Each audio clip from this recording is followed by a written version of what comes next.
Thank you, welcome.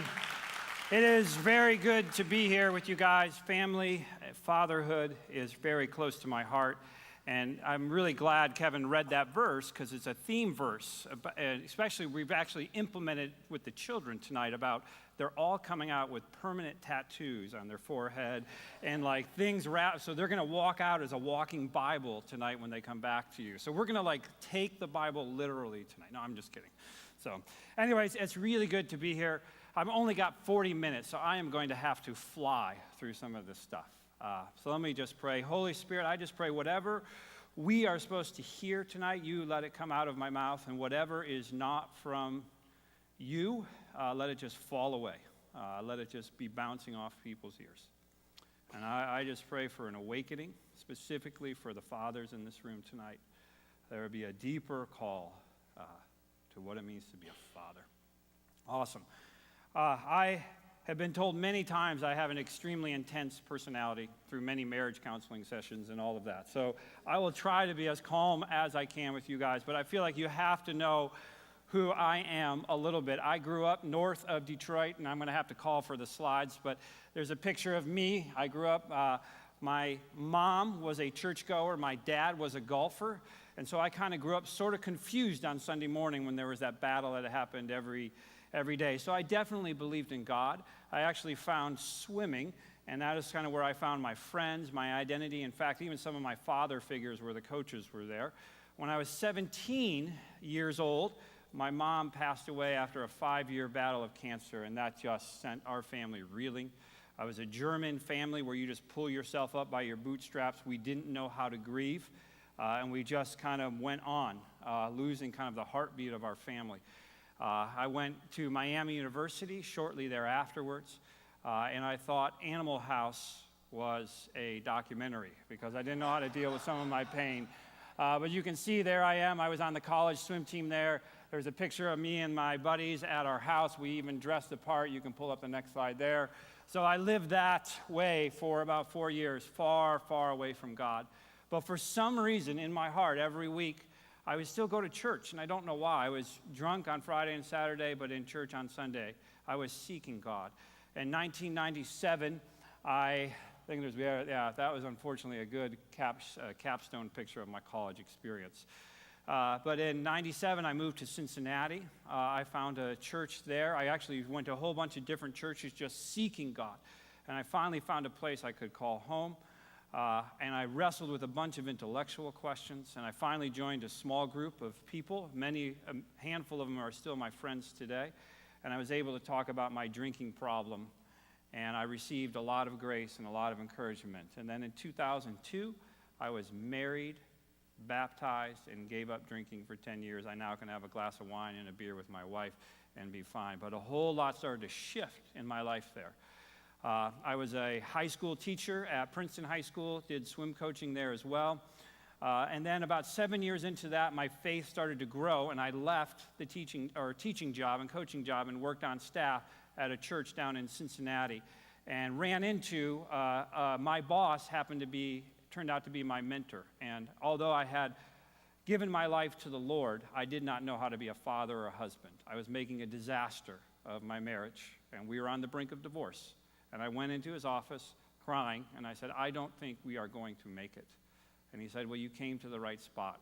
This is what I do. This is my calling. And for 3 years, he discipled me and changed my heart about being a father. And then a couple years later, I took another class that just blew my brain up about how to do family. And that is what we're going to talk about tonight, but you got to get to know some of my children here first.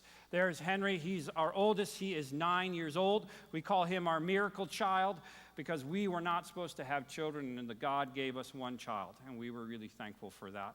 And we didn't know that till after the fact when we started getting tested. They said, you shouldn't have had one child, and we said, thank you, God, for one child.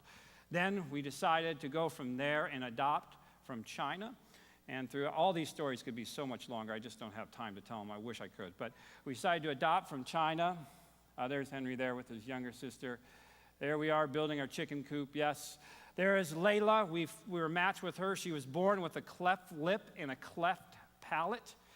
And I was actually born with a cleft lip and a cleft palate. So we brought her home when she was 16 months old, and we did all the surgeries here in Cincinnati. There is her coming out of surgery. She was one angry child when she came up and out of surgery. She was malnourished. She just had a whole slew of problems.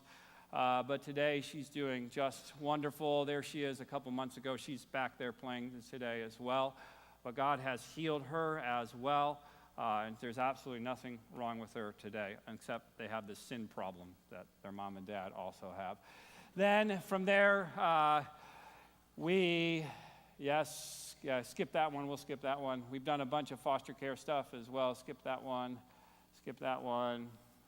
All right, then this one here is Anaya. She is 6 years old. We adopted her when she was about 2.5 years old. We still have a relationship with her birth family. When she came to us, they never come to you out of the foster care system. It was just a very broken situation. But today she's doing absolutely wonderful and doing great today. There's her on her adoption day down at court. And there she is. All these dresses my wife made for the spring festivals that we celebrated. So that was a really neat one there. Then we had one more addition. Oh, there's Anaya with her birth family. We've actually stayed connected with them, and it's been a really positive relationship. They come to our house. We go out to meals. We celebrate birthdays with them. A lot of really neat things has happened in that one. Then I used to do youth ministry. A young girl came to me. Her and her boyfriend, I knew her through my days of youth ministry.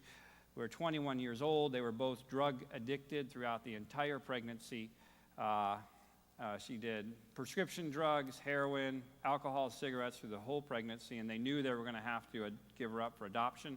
They came over when they were 7 months pregnant, asked us to adopt their child. We asked the Lord, and we said, yes, we will step in the gap for that. We got Adria. She was a couple weeks early, and she came out obviously addicted to drugs, and she screamed bloody murder. That's why this picture is very calm. For 4 months, it almost broke Shelly and I. I don't care how spiritual you are and how much you love the Lord. If you don't sleep, you'd have to wake up every morning, and I'd be like, okay, Shelly, what do I have to apologize for? Whatever I said last night. I know it's something, But around the 4 to 6 month mark, she just flipped, and the Lord started to heal her inside of her heart. And today, she's doing wonderful. She's 4 years old. I think she's 2 years old. There's one more there. There she is today. All of them are back there playing with you, all your children today as well. There's nothing wrong with her. And we feel really blessed what the Lord has done with us and through our family. There's many stories. We've had other kids in our family in and out. I don't have time to tell all of them, but I really wish I could, because God has healed so many children inside of us, inside of our family, and it's been nothing but miraculous. All right, that was a really fast version of my testimony. All right, how's everybody doing? Good? All right, now, so what I'm going to do here, I want to give a couple precursors, right? When Jesus came, he had a lot of trouble with the Pharisees because he was laying burdens on people, right? He didn't like that. So what I'm going to talk about tonight, I do not want to lay any burdens on anybody, okay? When you talk about family, it would be easier for me to talk about sex than family, right? Because it is so personal, right? And so I am not laying any burdens on anyone. There's no have-tos. We're just going to take a step back, like Kevin said, and look at the way we do family. We're going to take a big step back. My assumption of everyone in here is that you love God, you love your spouse, and you love your children, okay? That's where we're starting. We're just going to take a step back and look at family. Just like if I were to say, how did they do life in Russia? Or how did they do life in the 1800s? How did they do life in the 1500s? What was their cultural values is what we're going to take a look at tonight. You guys all agree? All right? No burdens, no have-tos. I just want to have a thought-provoking conversation. The last church I worked at, they called me John the Baptist because I was the guy in the wilderness screaming, turn around. So I'm one of the kind of crazy guys, and I'm going to just give you a little bit of a thought-provoking message. All right, so this is really crazy. We think that we are rational beings, that we wake up and we have studied the best ways to raise children, and that's what we do. All right? We just logically go, this is the best way to raise children. That's actually not true. We are actually belief-based creatures that are being shaped by the world around us. And the way we are raising children today is being shaped by our culture, not by our rational minds, okay? And so whatever your family system is, we all have a family system, and they produce incredibly consistent results, okay? And it's going which one here. So I'm going to do two comparative analyses today. I'm going to talk about a family team approach to family and a collection of individuals, okay? So we're going to compare two things. Sometimes it's very helpful to compare some of these things, right? And it can be really challenging. That's really strange about that Deuteronomy verse. If you ever kind of listen to the theme of that, and you ask yourself, how often do you need to be around your children to do what that verse says? That's just an intriguing question.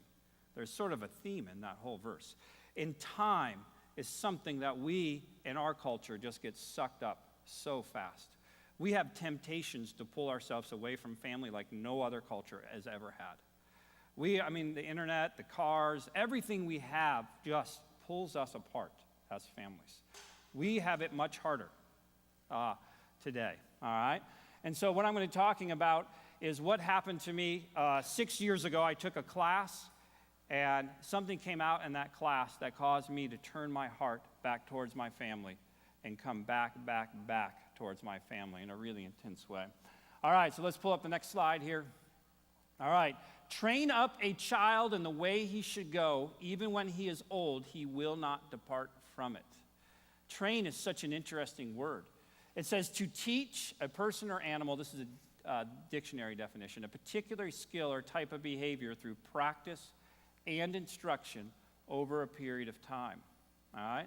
This is the word we're going to be thinking a lot about because it's in the Bible, so it's always a good word. Most conferences and things I go to, it's all about how to love your children, which is a great idea. Love is a really nebulous word, but rarely do I hear a talk on how you train your children, all right? But this is what the Bible says. It says train. Like, if there's a problem in your home, if there's something you got to teach them, then you got to practice it.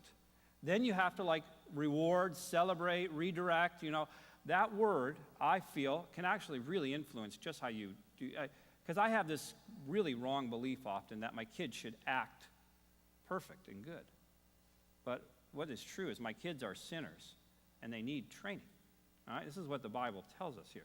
They actually need to be trained, right? And anytime I talk about training, the underlying assumption is I'm talking about how you discipline your children. And those are actually very different. Discipline actually just supports your training. Discipline is also in the Bible and incredibly important. But the word I love is train your child in the way he should go, and he will not depart, okay? So that's kind of a key word that we'll be thinking about and walking through this.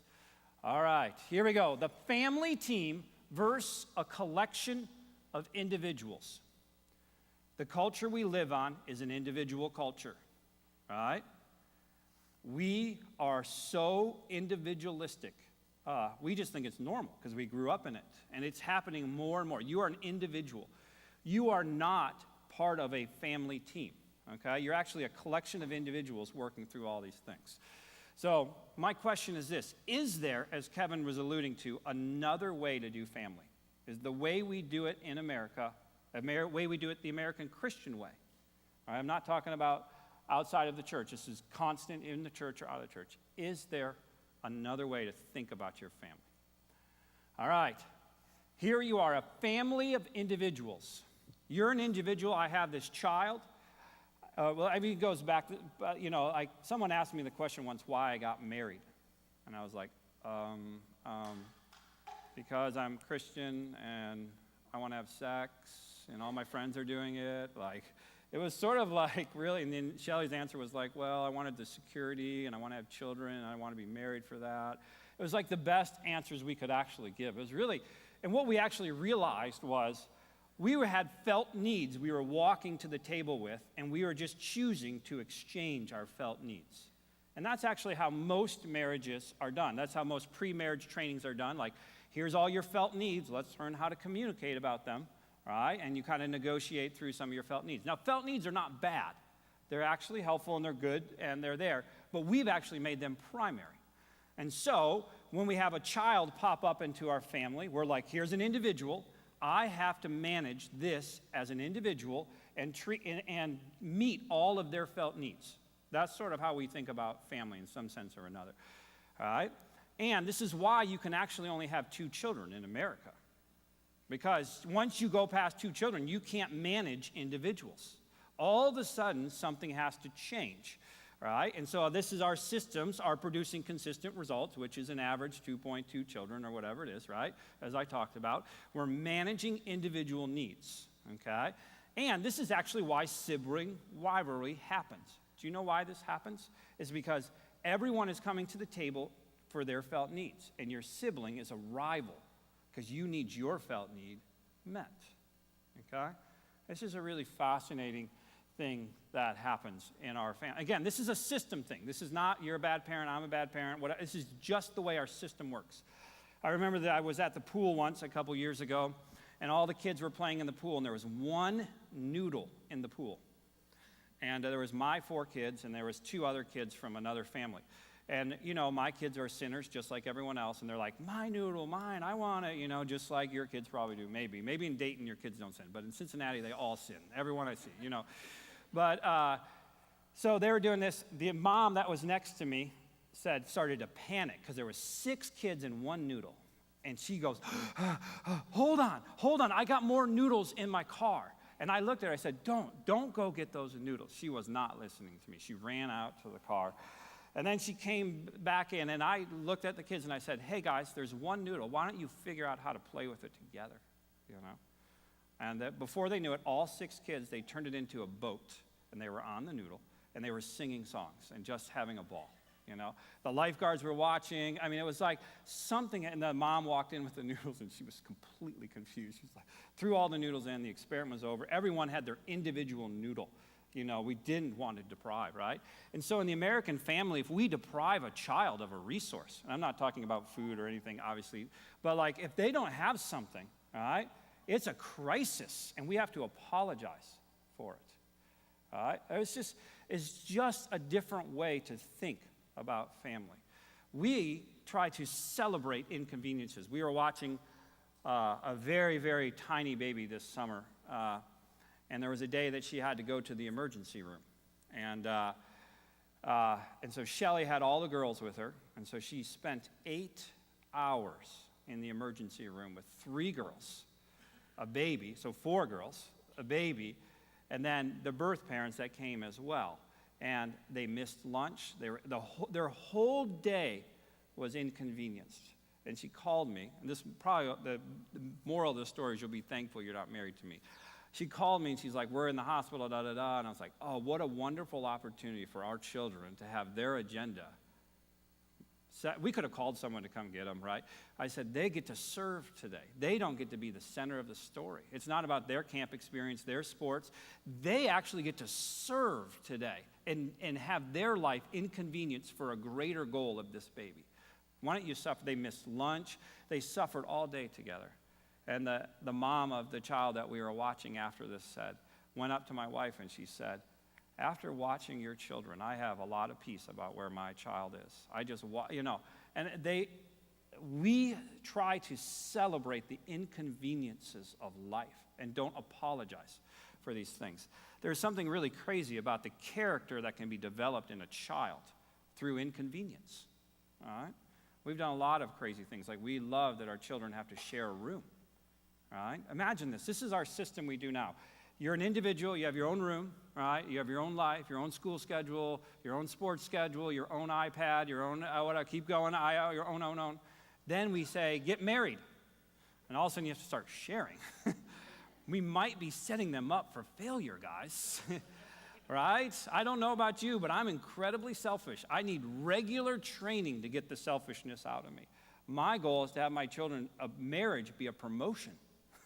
Where it's like, I don't have to share as much. Marriage is awesome, You know, that is just a different way of thinking about this, right? We do a whole bunch of things, right? So in the American family, you leave your, go back, can you go back one? I'm not done with this one, sorry. You leave your family for almost everything except food and shelter. We are an outsourcing generation. We really believe that. And by the time your kids are teenagers, they're out of the house all day, almost, and family time is almost at an end. You might be able to squeeze some meals in if you're very disciplined, right? And so your role, okay, we can't see the bottom of this. Your role as a parent in the American system is to be a director of education, experiences, and entertainment. And the grandparent's role is either an entertainer, like they swoop in. I mean, you guys probably have this. They swoop in, spoil the kids, and be like, well, that was so fun. Here you go. Here's this entitled child back, you know.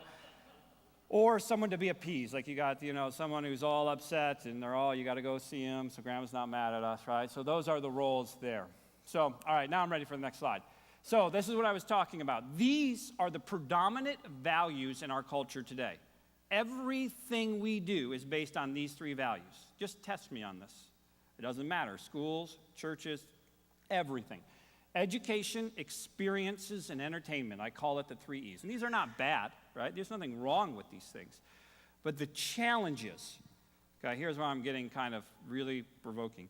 We believe that this is what our children need. We believe this is the answer for them, okay? And so our lives are built on providing this for our children, okay? Why do you think, high school kids need to go to Disney World and college kids need to backpack through Europe? Like they need that experience to find themselves, right? My goal is for my children to be serving, like losing themselves. This is a whole different story, But we provide these incredible experiences for our children, mountaintop experiences, same way mission trips work in churches. So we want mountaintop experiences. That's where you meet God. That's sort of what we believe. It's not sort of, it is deeply what we believe, okay? So it's just really, you could just take a look at your calendar for a week and then go through and mark where these are in your calendar. And then where did these come from? Why do we believe this is so important? That's not in the Bible, right? That you need to do these things for your children. But they are what I would call our modern day idols, okay? And they're not bad. It's so hard. If I was like, don't feed your kids, get your 12-year-old drunk, you'd all be like, yeah, we know that, right? So these are deceptive because they are like so prevalent in our life. And we just believe if we give our children this, they will make it. I mentor a lot of 20-year-old guys. Listen to this. This is really crazy. And you know what their problem is? This is so bizarre. Their problem is their parents did too good of a job. I'm not joking. All of them, seriously. This one guy's in his mid-20s. His marriage is falling apart. I'm working with him. He's going to a counselor.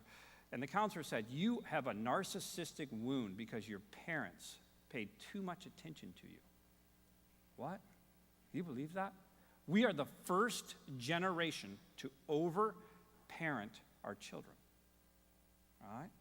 It's a very scary thought because we're actually trying. We're trying. Again, you love your children, tell them nice things, hug them. Yes. You hear that all the time. I'm here to give you a different message, okay? It doesn't mean you neglect them and turn your house into a boot camp and, yes, lots of lovey, warmy, empathy, fuzzy things, but you hear that all the time. All right? Okay, all right. Now, all right, does that make sense? We need to contrast that with something else. There's another way to actually do family, if you so desire.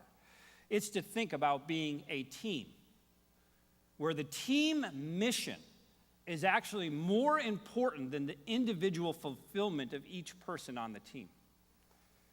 That is a shift in the way you could be a family or be a father, right?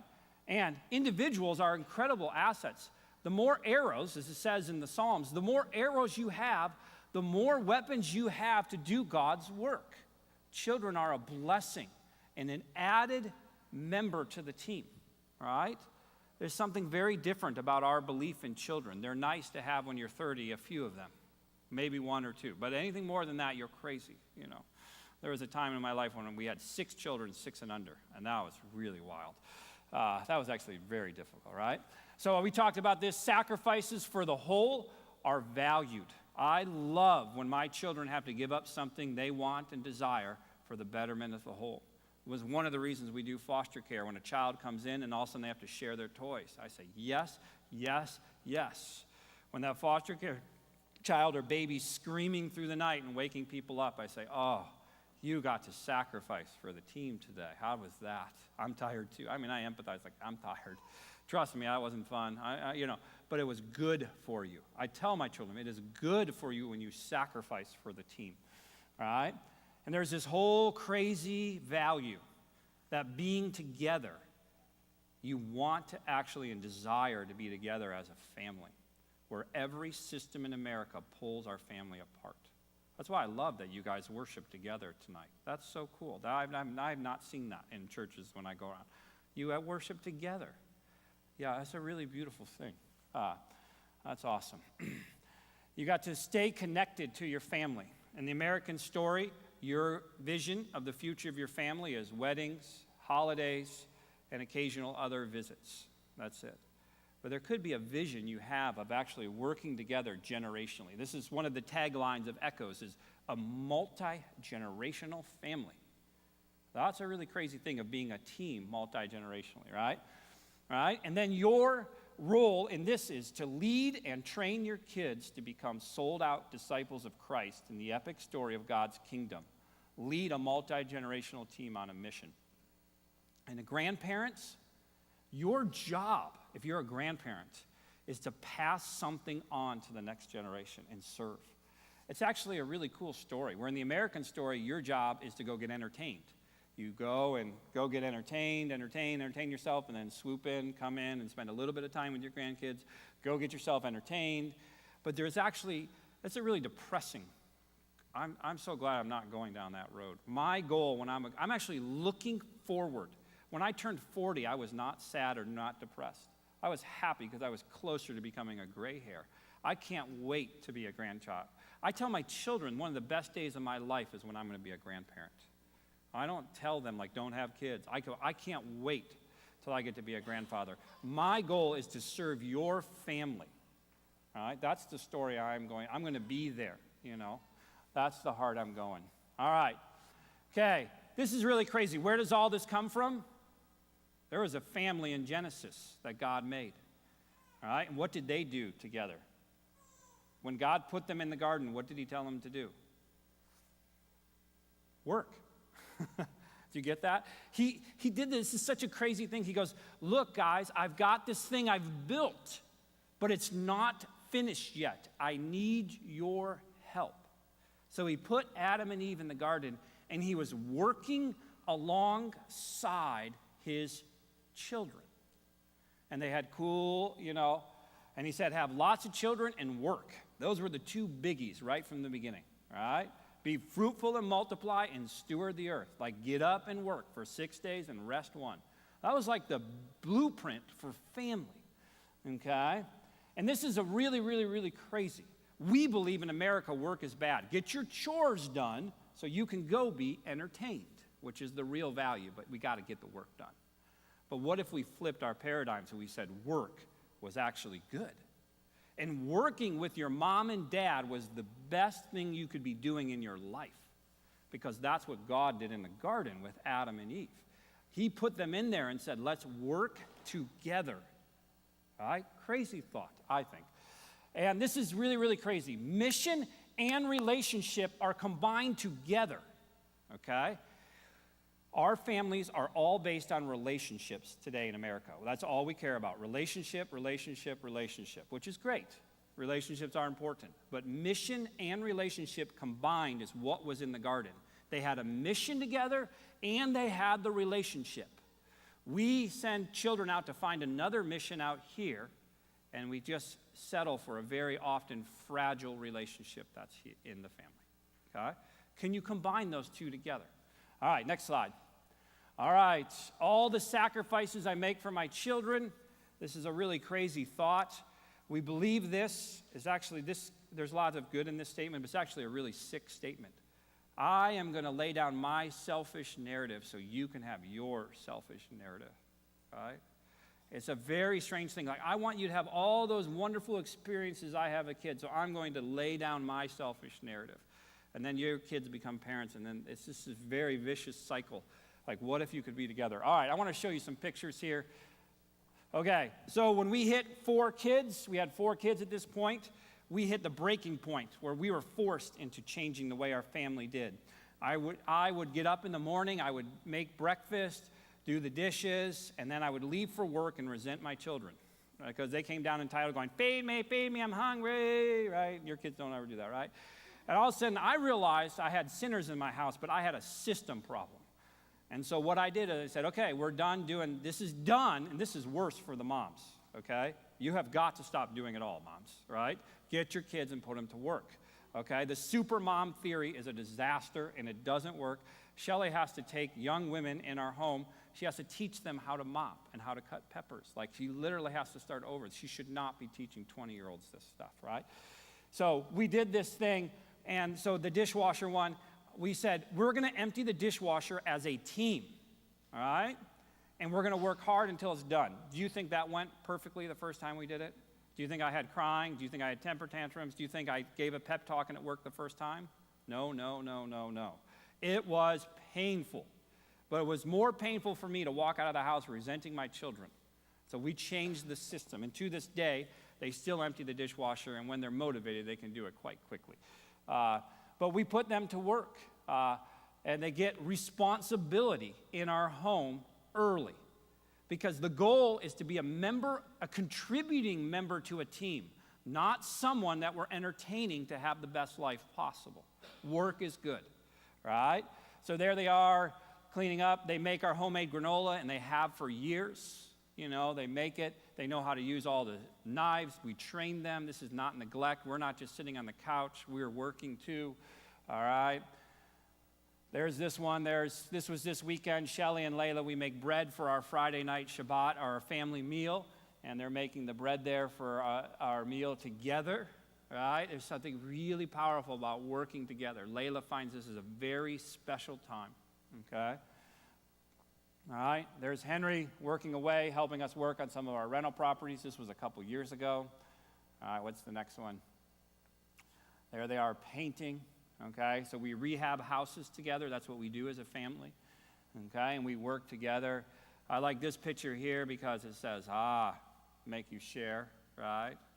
It's really good. You know what the risk of this is? Meltdowns in public. Who likes that? I don't. All right? Have you ever done this? Like, you guys want a treat? You sure can, but you have to share it. It takes a lot of work to get there. Don't just like run out of here and do that right away. Prep them, train them, right? Minimize the meltdowns, right? But they're really the incentive for them to actually share when there's a reward on the other side of that. It's actually really good for them, right? So this is a pause here for a second. This one here, when we had 6 kids, 6 and unders, I would take them out for Adventure Day with Dad and give my wife a break every Friday. I would go out with just a backpack, no cell phone, and water bottles. That was all I allowed myself to bring. And we would go for walks all through the city.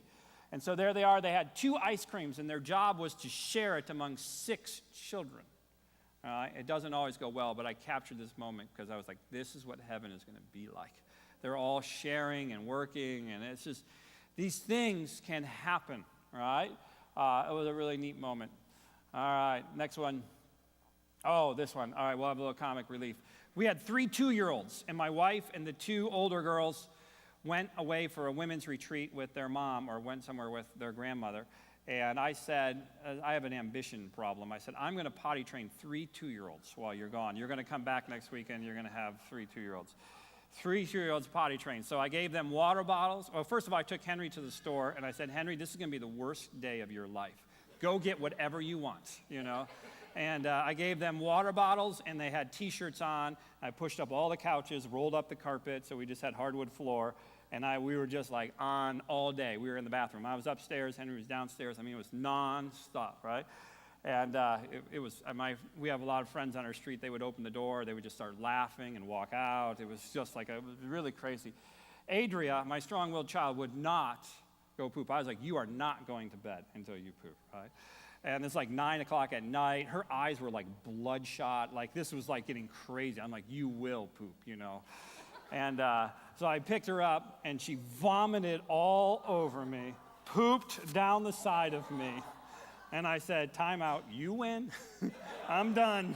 I'm out. You took me out. I was gotten beaten by a 2-year-old. But eventually we got them all potty trained. That was a little too much for a weekend. But that was a wild day. All right, next slide. All right, so there they are cooking.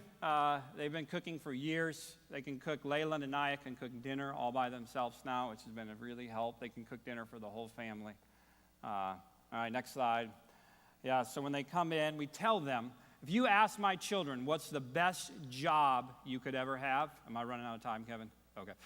If you ask my children what they want to do when they grow up, they say, I want to be a father. That's what Henry says, or I want to be a mother.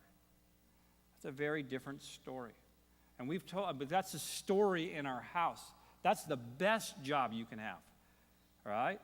And it's fine to do other things, obviously. Like, I'm not saying it's bad to be an engineer, not at all. But we have shifted it. If you ask a kid what they want to be, their occupation is what they tell you. They don't tell you a father. We have devalued that role tremendously in our culture.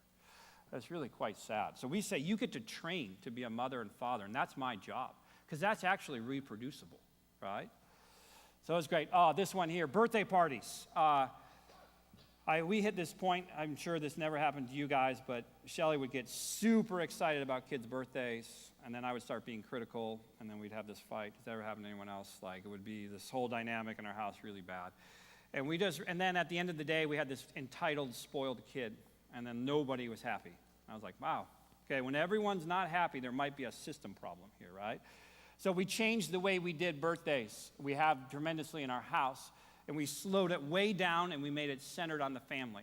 So in this picture here, go back on the birthday one. I'm not done with that one yet. This one here, they got up in the morning. Shelly and Layla picked the flowers together, or the girls did. They made the cupcakes together. They worked together.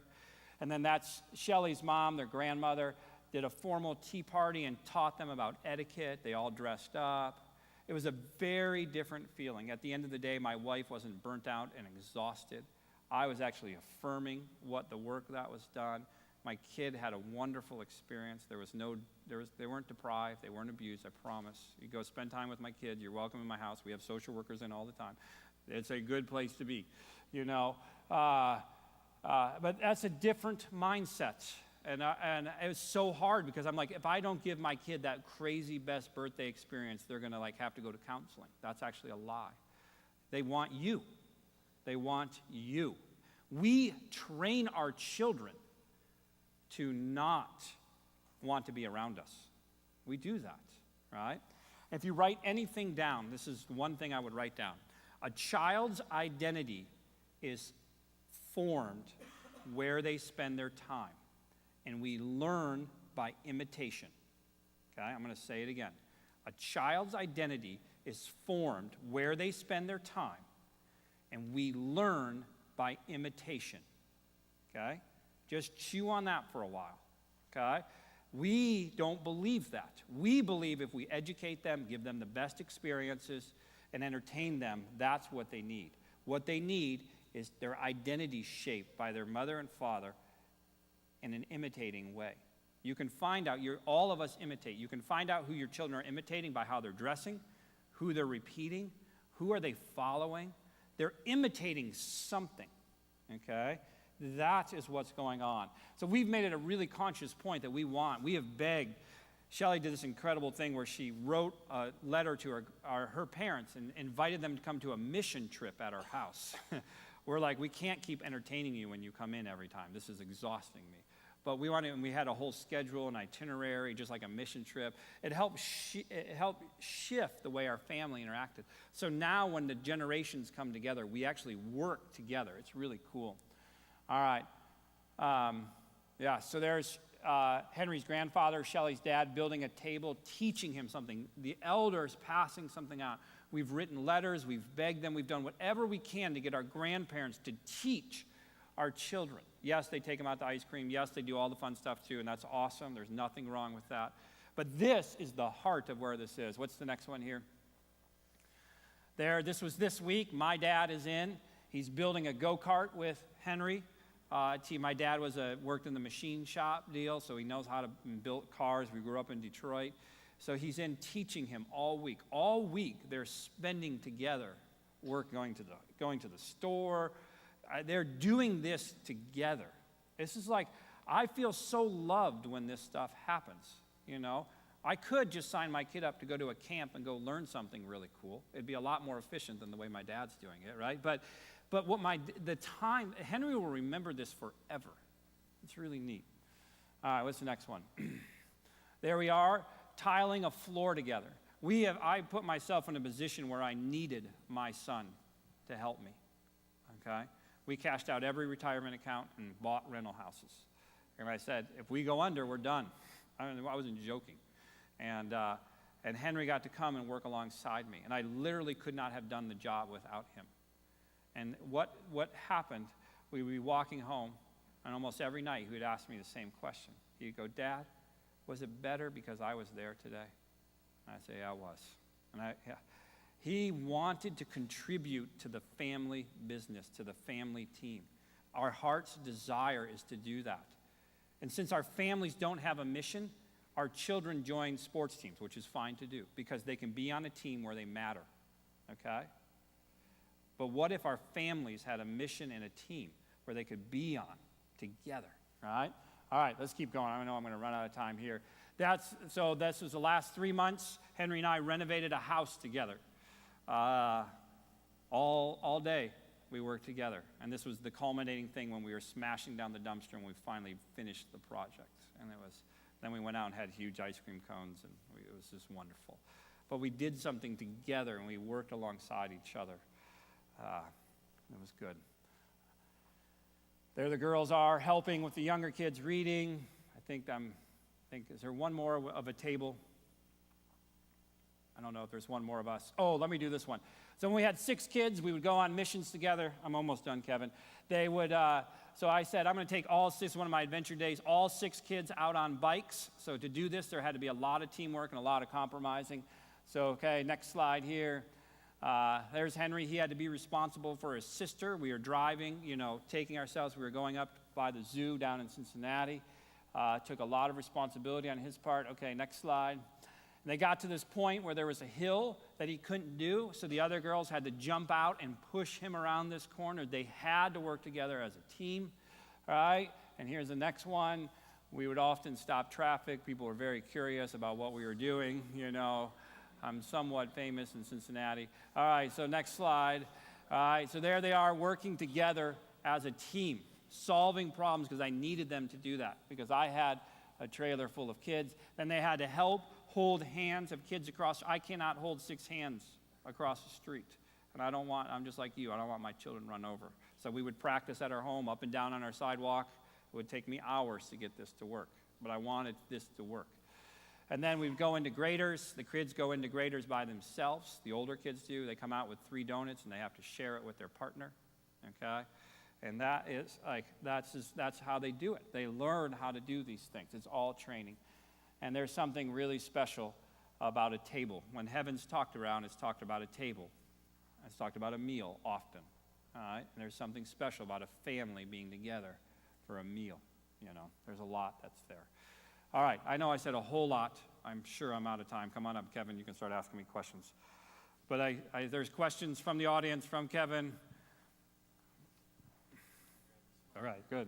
All right.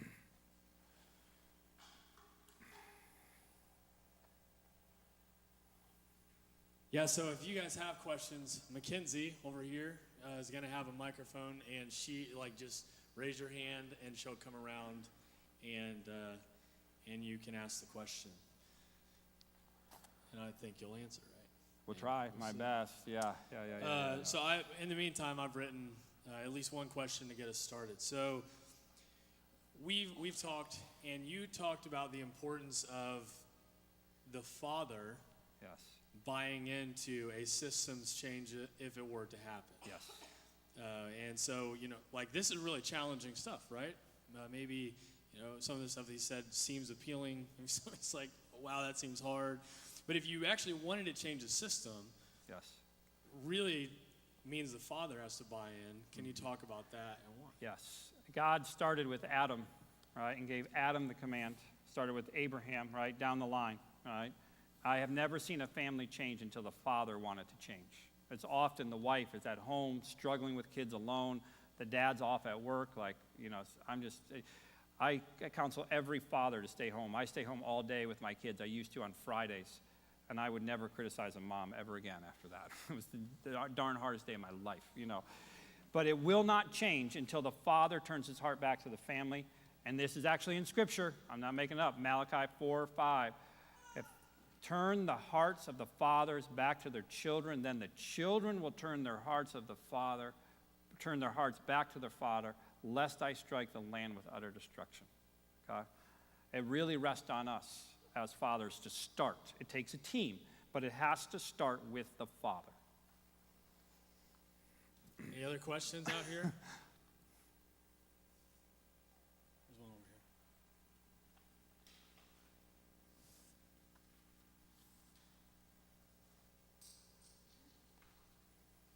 I was curious about your approach for school, whether you do public school, private school, homeschool, anything like that. That's a good question. So what I don't want to do is give you specific how-tos, okay? So I'm going to sort of punt on that question, and I'm going to go back to what I said earlier, because everyone, if you'll be like, are you saying this is bad or this is bad? No, I'm not. I'm going to say this. Our principle is a child's identity is formed where they spend time, and they learn by imitation. So that's what I would start with. Don't start with the hows. Start with the whys, okay? Yes.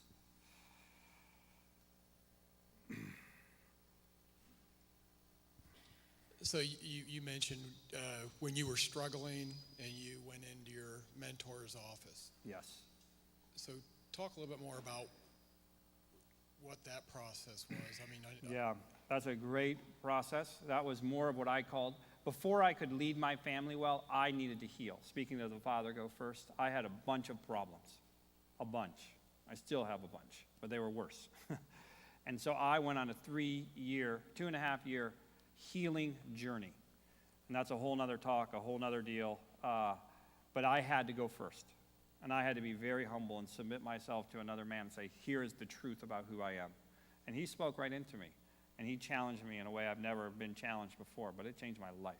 But I was a mess. I didn't know how to be a husband. I was compulsive. I was way too dominant. He told me, he's like, Justin, you need to apologize 7 times for every 1 time your wife does. I was like, am I that bad? He's like, probably worse, but just start with 7, Those are the kind of things he said to me. I was like, that really sucks to hear that, but it's true, And that's where I had to heal myself.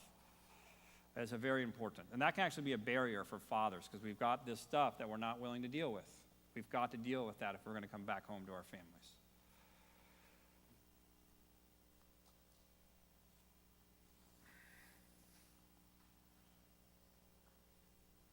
So you have pretty young kids. Yes. And I'm assuming that you've had other discussions with people who have older kids. Do you have any insight in terms of when is it too late? There's always hope. You have to believe there's hope. The costs are just higher when your children are older. So when I worked at the last church I started to have different belief changes. I was in the business of separating families, and I wanted to start bringing them back together, sort of what you're doing here, which I think is awesome. And so I led instead of doing a Bible study for teenagers, I said, let's get your mom and dad and teenagers in the room together, and let's do a Bible study with everyone. And I'll lead it. I'll help facilitate it because you'd never done this before. And I took the families through that together. And that was unbelievable what happened. And those 3 families are in a way different place. And they were all teenagers. And the parents were shocked. And they didn't say yes to it till the kids asked them to do it. And the kids at the end of it, I said, what was your favorite part? And they said, talking about this at home with my mom and my dad. It wasn't me. I chose not to be the hero of that story. I wanted their father and mother to be the hero of that story. It was a very different approach. But it will start with the father, and you have to take one step of faith. And your why and your vision has to be really, really high. And normally I work with younger families because I don't have teenagers. Yeah. do you recommend certain resources, books, anything that kind of jumpstart a father, husband trying to kind of take those big steps? You know, I guess when you think about, you know, taking on something, you can say, okay, maybe I'm going to try to, you know, read the Bible in a month. I'm going to try to do this, and then it becomes this big thing where then you just don't start. At least, Yes, I hear you. No, you're right. Yes. Kevin and I have been talking. If there are fathers in here that want to go to the next level, he will have something. There are absolutely resources. This talk will not solve any problems for you. If you walk out of here and say, I'm going to change this, you will not do it. And I'm not judging anyone. It would be no different for me. This took me 6 years with a lot of help to get where we are today. And so, yes, it is absolutely a process and a journey. And yes, there are incredible resources out there. And yes, there is help if fathers desire it. And Kevin can make that happen. Yeah. So just let me know if that's you. Let me know. This is good. Lots of good questions. What do you recommend for couples who maybe parents that work opposite shifts? Like my husband works days and I work nights, and I'm sure it's vice versa. You know, there may be, you know, a wife that works days, the husband works nights, but they want to do this. Yes. They want to accomplish this, but both spouses aren't at home in the evening with the kids, and you know, it's sort of crazy with, like, you know, homework activities, and Yes. then you feel like you're trying to do all the catch up on the weekends, but you know, you're trying to do the right thing. How can we try to accomplish some of these goals with that kind of schedule? Yeah. Man, that's a really difficult question to answer. I obviously don't have a one-line answer that's really simple for that. Yeah, because you're far down in a system that has everyone spread apart. And so how do you start claiming things? I always say, take one good victory. Find one small hill to take a hill on. And then step back. You want to work vision and obedience to the next step. There's changes we want to make 2 years from now, and there's a change we want to make this week. Work both of those. This one is a big conversation and takes time. All right. Kids are back. We're Kids are done. back. All Thank right. you very Can much, I pray Justin. for these guys? Yeah, you All can. right. So I hope this was helpful. I hope I didn't just mess with you and stir you and make you feel like you're bad parents. The Lord, you're here, means you're incredible parents, and the Lord is pleased with you and wanted you to hear this to be stimulated, okay? Do not walk out of here with your head down, feeling shame, hopeless. That is not from the Lord, okay? Let the Lord bless you, all right? Let him keep you. Let his face shine upon you. Let his countenance be over you, all right? Amen. Thank you, guys.